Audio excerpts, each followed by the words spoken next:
bercerita tentang 8 orang yang terbangun di tempat yang tidak mereka ketahui. 8 orang ini tidak mengenal satu sama lain dan menemukan diri mereka berada di gedung terbengkelai. Mencoba memahami apa yang terjadi pada mereka, 8 orang ini tidak menyadari ada entitas lain mengintai nyawa mereka. Tanpa henti berkeliaran untuk mencari tahu mengapa mereka ada di sana, orang-orang memutuskan untuk berpencar satu sama lain. Apa yang sebenarnya terjadi dan mampukah mereka keluar dari tempat kutukan itu? Berikut ceritanya. Berabad-abad lalu terjadi peperangan antara umat manusia. Terkadang yang kuat bisa jatuh juga. Kala itu, raja di kerajaan Kabul bernama Raja Oraite memimpin perang besar menuju ke Mesopotamia. Ia berhadapan dengan pasukan terkuat yang belum pernah ditemui sebelumnya.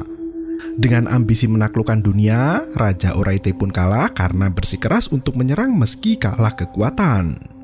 Ia memilih untuk bersekutu dengan 3 penyihir agar bisa menyerang balik demi menebus kesalahannya itu. Para penyihir dengan lantang berkata jika mereka tidak sanggup mengabulkan permintaan sang raja. Oraite pergi mengembara ke puncak Gunung Manik untuk meminta bantuan pada makhluk yang lebih kuat lagi. Perjalanan menuju puncak gunung itu tidaklah mudah. Sang raja harus berjalan kaki melewati gurun yang luas di tengah panasnya terik matahari. Sesampainya di puncak gunung, terdapat satu gua yang dihuni oleh makhluk paling jahat di atas muka bumi. Sang raja menyampaikan niat kedatangannya hingga kesepakatan pun terjadi. Makhluk jahat itu memberikan beberapa syarat yang harus dipenuhi oleh Raja Oraite jika ingin memenangkan peperangan besar. Raja harus mengorbankan 8 nyawa dalam rentang waktu tertentu hingga kiamat tiba. Imbalan itu bisa memungkinkan sang raja untuk membuka portal ke alam gaib dan membawa makhluk bengis keturunan iblis masuk ke bumi untuk menjadi bala tentara perang. Meski demikian, makhluk jahat itu memperingatkan akan bahaya gerbang iblis. Suatu hari nanti, setelah ribuan tahun berlalu, gerbang itu akan terus dibuka berulang kali hingga iblis membawa neraka ke alam manusia. Karena ambisi Oraite sangat menggebu-gebu, ia pun sepakat dengan semua resiko yang harus ditanggungnya kelak. Ketika sang raja maju ke medan perang, iblis yang mengikuti semua tertawa terbahak-bahak. Dengan polosnya, Oraite menunggu musuh menyerang. Seketika itu, api menyambar dan berkobar di lereng gunung hingga cahaya api itu bisa terlihat dari balik gunung yang tinggi. Musuh yang memasuki lautan api menghilang bak di telan bumi. Dengan mudah, Oraite menang telak di perang besar itu.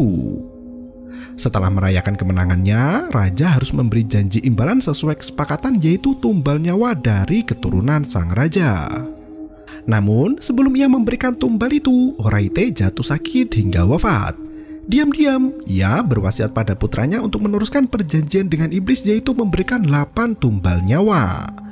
Mereka mulai melanjutkan tradisi itu sembunyi dari generasi ke generasi. Setelah ribuan tahun berlalu, keturunan Oraite telah menyebar ke seluruh dunia hingga gerbang neraka terbuka semakin lebar. Dan film pun dimulai. Zafer terbangun di dalam kamar kosong setelah kehilangan ingatan. Ia bangkit dan mengeksplorasi bangunan kosong itu hingga menemukan cermin rusak menempel di dinding reot. Ia menatap ke dalam cermin sembari berpikir apa yang baru saja terjadi. Tiba-tiba terdengar suara bisikan wanita yang terbang mendekatinya. Zafer yang ketakutan berlari pergi menuju ke ruang lainnya hingga menemukan tangga menuju lantai atas. Sosok bayangan hitam terlihat mengintip dari balik pintu. Bayangan itu melesat pergi seiring dengan pintu tertutup kembali. Zafer melangkah naik sambil mengeksplorasi isi bangunan terbengkelai itu. Samar-samar terdengar suara teriakan wanita minta tolong yang ternyata itu adalah Urga. Ia terlihat ketakutan setelah bertemu makhluk supranatural. Zafer mengintip dari balik pintu menyaksikan Ahmed terus berusaha menenangkan Urga. Gadis itu menangis sembari terus bertanya apa yang sebenarnya terjadi. Sama seperti Zafer, ternyata Urga dan Ahmed terbangun sudah berada di dalam gedung terbengkelai tanpa bisa mengingat kejadian sebelumnya. Tak sengaja, Zafer menyenggol kaca hingga pecah berhamburan di lantai. Suara pecahan kaca itu membuat Ahmed dan Urga semakin ketakutan. Ahmed mencoba memeriksa sekitar ruangan itu dan mengajak Urga untuk pergi dari bangunan tersebut. Zafar pun keluar dari tempat persembunyiannya sembari memperkenalkan diri. Ia berkata jika Ahmed dan Urga harus berhati-hati jika ingin keluar dari gedung itu. Mereka bertiga tidak ada yang tahu bagaimana cara masuk ke dalam gedung dan siapa yang membawa mereka ke sana. Bahkan lokasi gedung itu berada di mana juga tidak ada yang mengetahui. Zafar pun menanyakan apakah Urga dan Ahmed saling kenal sebelumnya. Ternyata mereka berdua baru bertemu setelah terbangun di ruangan yang berbeda. Mereka berdua memutuskan untuk saling membantu agar bisa keluar dari gedung misterius itu dengan selamat. Di waktu yang sama, sesosok jin berjubah hitam berterbangan kian kemari hingga sampai pada ruang merah yang terlukis simbol pentagram. Di ruang gelap lainnya, ada satu pria lagi yang terbangun bernama Ufuk. Sementara itu, di ruang besar ada 4 orang lain yang mengalami hal serupa seperti Zafar. Keempat orang itu adalah Arzu, Sinan, Ugur, dan Ruya. Ugur dan Ruya sudah terbangun, sementara Azru dan Sinan masih tertidur pulas di atas sofa. Ugur berkata jika ia sudah terjebak dalam gedung itu selama 2 hari lamanya. Sedangkan Arzu dan Sinan sudah 4 hari berada di sana. Di tempat lain, Zafar berkata hendak mencari tahu apa yang terjadi pada mereka. Sementara Ahmed dan Urga fokus mencari jalan untuk keluar dari gedung itu. Pria misterius yang menguasai gedung mulai membaca kitab ritual dengan persembahan darah segar. Kertas mantra yang dialiri darah itu dibakar hingga makhluk gaib keluar dari sarangnya. Jeritan makhluk itu terdengar hingga di seluruh penjuru. Semua orang yang mendengarnya pun bergidik ketakutan. Arzu dan Sinan terbangun karena lengkingan suara iblis menggema di kamarnya. Zafar yang berjalan memasuki sebuah ruangan tiba-tiba diserang oleh kekuatan gaib yang membuat tubuhnya terhempas menabrak dinding. Urga dan Ahmed berlari naik ke atas melintasi Ufuk. Ugur dan Ruya memeriksa ruang bawah tanah dan melihat Ufuk berlari di depan mereka. Jin yang menaungi gedung itu kembali terbang mencari mangsa dengan penglihatan yang serba merah. Ugur memilih untuk memeriksa gedung sendirian dan meminta Ruya untuk kembali ke kamar. Sesampainya Ruya di dalam kamar, tiba-tiba gambar manusia yang terletak di dinding menggerakkan kepala hingga membuat Arzu ketakutan. Sinan mencoba memeriksa gambar itu dan memastikan jika lukisan itu tidak bergerak. Tiba-tiba portal misterius menyerap tubuh Sinan masuk ke dalam tembok dan menghilang seketika. Arzu yang ketakutan berlari kencang meninggalkan kamar itu dan dikejar oleh Ruya. Ugur yang mengetahui hal itu langsung lari mengejar Arzu yang menuruni tangga menuju ke pintu keluar. Sementara itu, Ufuk sudah sampai di depan pintu dan berusaha mendobrak paksa. Belum sampai pintu terbuka, Ugur dan Arzu sampai di depan pintu itu juga. Ufuk yang tak mengenal mereka pun bersembunyi di ruang lain karena tak tahu mana kawan mana musuh. Di waktu yang sama, Ahmed menghampiri si Urga yang nangis sendirian di pojokan. Urga mengetahui ada orang lain di gedung itu. Ia sangat takut jika 3 orang itu adalah penjahat yang akan menyakiti dirinya seperti kejadian yang baru saja menimpa Zafar. Ahmed mencoba menenangkan Urga dan mengajaknya untuk pergi dari gedung itu. Sementara itu, Ugur berhasil membawa Arzu kembali pada Ruya. Ahmed dan Urga keluar dari persembunyian hingga bertemu dengan Ugur untuk saling memperkenalkan diri. Ruya kembali mengingatkan Ugur jika Sinan dalam bahaya. Ugur membawa Ahmed dan Urga untuk ikut naik ke lantai atas memeriksa keadaan. Ufuk menguping pembicaraan mereka untuk membuntuti kemana mereka pergi. Ugur bertanya pada Ahmed sudah berapa lama ia berada di gedung itu. Ahmed berkata dirinya terbangun sekitar 7 jam yang lalu. Ugur menceritakan jika dirinya sudah 2 hari berada di dalam gedung tanpa menemukan jalan keluar apapun. Mendengar hal itu, Ufuk semakin emosi dan mencari jalan pintas melalui jendela. Sayangnya, jendela itu sama sekali tak bisa disentuh karena menimbulkan sengatan menyakitkan. Pria misterius berjubah hitam terus membacakan mantra untuk membuka gerbang neraka yang baru. Ia adalah keturunan Raja Oraite yang diutus untuk mencari tumbal. Sosok jin muncul tepat di depan tangga di mana Ufuk menyaksikan penampakan itu dengan mata kepalanya sendiri. Ruya menceritakan kejadian yang menimpa Sinan pada Ugur dan Ahmed. Ugur mempertanyakan di mana jasad Sinan jika pria itu benar-benar telah mati. Ahmed menjelaskan jika Zafer juga diserang oleh makhluk misterius hingga mati, namun mayatnya menghilang seketika. Ugur bersama Ahmed berencana untuk mencari di mana jasad Sinan dan Zafer disembunyikan, sementara yang lain diminta menemani Ruya dan Urga di kamar itu. Ufuk yang bersembunyi di dalam kamar menemukan sebuah koper yang berisi pistol dan tumpukan uang jutaan lira. Ia mengisi peluru dan pistol itu dan mengambil kunci, sementara semua lembaran uang ditinggalkannya begitu saja. Ufuk berpikir jika kunci itu adalah kunci untuk membuka pintu depan. Setelah dicoba untuk membuka pintu, kunci itu sama sekali tak membantu. Jin yang mencari mangsa berlari kian kemari memasuki ruangan demi ruangan karena dirinya baru memakan 2 tumbal.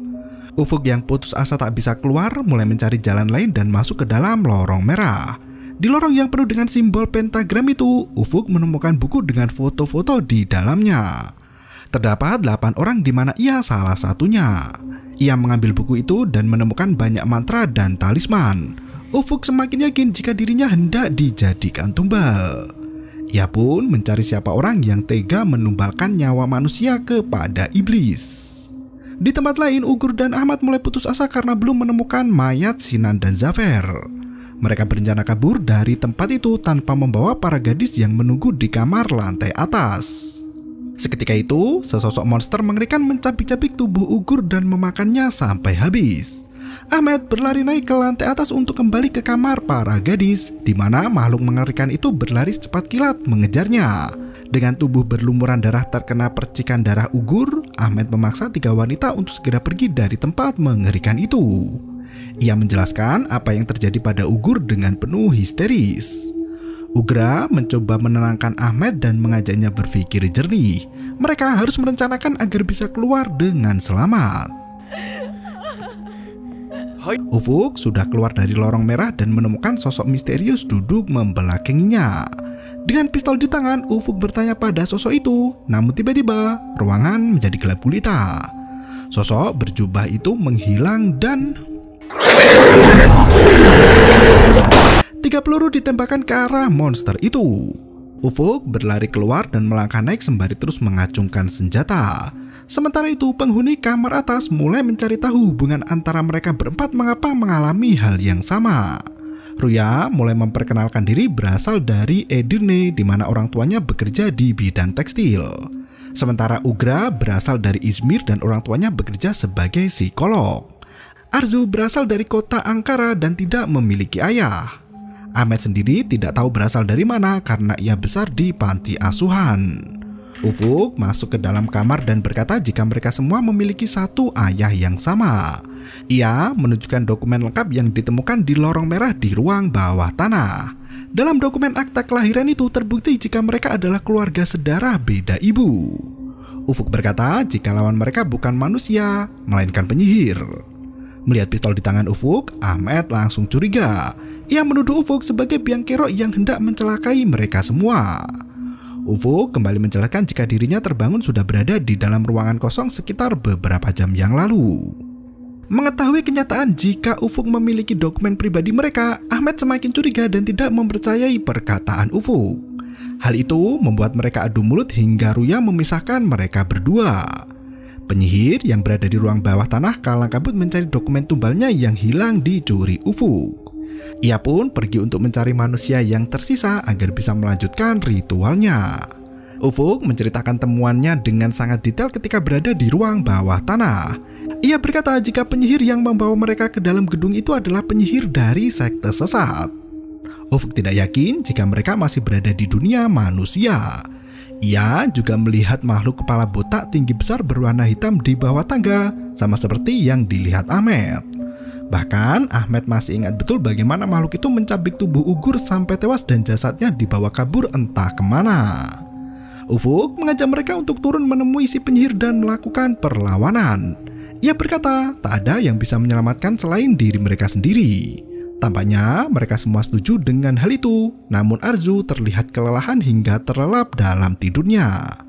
Ahmed meminta Ruya untuk membangunkan Arzu agar mereka bisa segera bergerak. Ufuk merasa iba dengan teman wanitanya yang terlihat kelelahan dan syok berat. Ia meminta waktu untuk istirahat agar bisa melawan dengan sekuat tenaga. Saat mereka semua istirahat, hari mulai petang hingga bulan menampakkan cahayanya. Ahmed yang bertugas jaga melamun memandang langit hingga Urga pun bangun untuk menemani. Ahmed meminta Urga untuk tetap menemaninya ketika mereka sudah bisa keluar dari tempat itu. Tampaknya benih kasih sayang mulai timbul setelah perjuangan yang melelahkan. Tak berselang lama, Arzu yang bermimpi buruk terbangun dari tidurnya. Ahmed dan Urga menenangkan gadis kota itu dan membangunkan Ruya untuk segera bergerak. Mereka keluar dari kamar itu seiring dengan sosok jin berkeliaran kian kemari. Arzu terus merengek karena sudah tak bisa menahan kencing lagi. Ia masuk ke dalam toilet sendirian sementara yang lain menunggu di luar. Baru beberapa langkah, tiba-tiba pintu toilet itu terkunci dengan sendirinya. Ahmed dan Ufuk mendobrak pintu itu dan mencari keberadaan Arzu di semua ruangan. Sayangnya semua bilik toilet kosong termasuk ruangan yang di sekitarnya. Arzu menghilang begitu saja secara misterius. Ahmed mulai menyalahkan Ufuk yang membawa Arzu ke toilet itu. Perkelahian mereka memperkeruh keadaan dan membuat Ruya kewalahan memisahkan Ahmed dan Ufuk. Ahmed sudah tak mau lagi ikut dengan Ufuk dan memilih untuk berpencar. Akhirnya, Ruya pergi bersama Ufuk ke ruang bawah tanah, sedangkan Ahmed pergi bersama Urga naik kembali ke lantai atas. Ruya terus membujuk Ufuk untuk pergi bersama yang lain karena mereka bisa saling menolong jika hal buruk terjadi. Ufuk meminta Ruya untuk bergerak cepat karena makhluk mengerikan itu terus mengejar dan mencari mangsa selanjutnya. Selang beberapa jam berlalu, Ahmed terpisah dari Urga saat hendak memeriksa suara erangan yang terdengar memilukan. Pintu ruangan itu terkunci rapat hingga membuat Ahmed terkurung di dalamnya. Urga yang menunggu di luar pun panik bukan kepalang. Mereka berdua saling bersandar di pintu sementara makhluk mengerikan itu mulai meneror Ahmed. Urga mencoba membuka pintu itu namun tak kuat untuk mendobraknya. Ahmed memberanikan diri untuk mencari jalan keluar lainnya meski bayangan makhluk mengerikan terus berseliweran di balik jendela. Ahmed menyusuri ruangan itu hingga terdengar suara teriakan Urga di depan pintu. Di waktu yang sama, Ruya dan Ufuk sudah sampai di ruang bawah tanah. Mereka berjalan terus semakin dalam untuk mencari keberadaan penyihir itu. Urga yang bertahan dengan menggenggam daun pintu pun akhirnya menyerah juga. Ia diseret pergi oleh makhluk hitam mengerikan dan berteriak kencang sampai ke ruang bawah tanah. Mendengar suara jeritan Urga, Ruya pun memanggil nama gadis itu. Penyihir yang mendengar suara itu pun bangkit dari tapa brata. Ufuk meminta Ruya untuk terus melanjutkan perjalanan. Hal itu membuat Ruya kesal dengan sikap Ufuk yang seolah tak peduli dengan keselamatan orang lain. Ruya memilih pergi meninggalkan Ufuk dan memeriksa kondisi Urga sendirian. Penyihir yang mendengar percakapan mereka bersembunyi di balik lorong gelap. Setelah Ruya pergi, Ufuk terpaksa balik arah mengejar wanita itu. Ruya menemui Ahmed yang kelimpungan mencari keberadaan Urga. Ufuk turut membantu Ahmed mencari keberadaan Urga yang diseret masuk ke dalam ruang gelap. Karena tak menemukan gadis itu, Ufuk mengajak Ahmed untuk kembali ke rencana awal yaitu melawan si penyihir. Sayangnya, perasaan yang dimiliki Ahmed untuk Urga sudah melebihi segalanya. Ia bersikeras untuk mencari Urga di semua ruangan, sementara Ufuk dan Ruya kembali turun ke ruang bawah tanah. Sesampainya di kamar atas, Ahmed melihat Urga duduk meringkuk di atas tanah. Ia mendekati wanita itu dan menepuk pundak Urga. Naasnya, Urga sudah berubah menjadi iblis yang menyerang Ahmed sampai meninggal. Ufuk dan Ruya baru sampai di lantai dasar. Saat itu suara bisikan wanita terdengar intens di telinga Ruya. Wanita itu tak bisa mengendalikan diri dan bergerak tak tentu arah seperti kerasukan setan. Ufuk yang menyadari hal itu langsung menembak kepala Ruya sampai tewas. Pria itu turun ke ruang bawah tanah dan kembali menyusuri lorong merah untuk mencari keberadaan penyihir sesat. Dengan sisa peluru yang semakin menipis di pistolnya, Ufuk jauh lebih berhati-hati menggunakan senjata satu-satunya itu. Tepat di ujung lorong merah, Ufuk berhasil menemukan tempat bertapa si penyihir sesat yang dilengkapi dengan media sihir beserta japa mantra. Baru melangkah memasuki tempat ritual itu, penyihir membekam mulut Ufuk dan membiusnya dengan ramuan. Penyihir itu melanjutkan ritual dengan membakar kertas mantra di atas lantai. Tubuh Ufuk diikat kencang di kursi kayu sementara jenazah 7 orang lain dibalut menggunakan kain kafan hitam. Penyihir itu berkata jika ia hanya melaksanakan kesepakatan yang telah dibuat oleh nenek moyang mereka tepat 1500 tahun lalu. Setiap 10 tahun, 8 orang akan dikorbankan sebagai tumbal untuk santapan iblis. Makhluk neraka itu berebutan untuk melintasi gerbang iblis agar terbebas dari siksaan di neraka dan masuk ke bumi. 8 keturunan iblis dilepaskan dan datang ke dunia manusia untuk menyebarkan kejahatan. Karena Ufuk adalah orang terakhir yang selamat, maka ia terpilih menjadi anggota rahasia keluarga yang diutus untuk melanjutkan tradisi penumbalan 8 nyawa keturunan Oraite. Manusia non-keturunan yang bisa dijadikan tumbal adalah mereka yang lahir dari hubungan terlarang dan tidak memiliki nasab ayahnya. Ufuk sangat menolak perjanjian dan kesepakatan itu. Ia bahkan menantang duel dengan si dukun sihir agar penumbalan itu bisa dihentikan selamanya. Penyihir itu melangkah pergi untuk melanjutkan ritual warisan tahta ilmu dukun pada Ufuk. Di waktu yang sama, Ufuk berhasil melepaskan diri dari ikatan dan menyerang penyihir itu. Seketika, jenazah para tumbal yang dibungkus kain kafan hitam mulai bergetar. Ufuk mengejar sosok penyihir yang entah dari mana. Di waktu yang sama, iblis Gunung Manik terlihat murka karena tumbal ke-8 belum ditemukan juga. Ufuk berlari ke lorong mencari keberadaan penyihir. Naasnya, justru iblis Gunung Manik yang menemukannya duluan seketika itu. Dan film pun berakhir. Film yang disutradarai oleh Onur Al-Dogan ini menceritakan nasib orang-orang yang ditumbalkan pada iblis.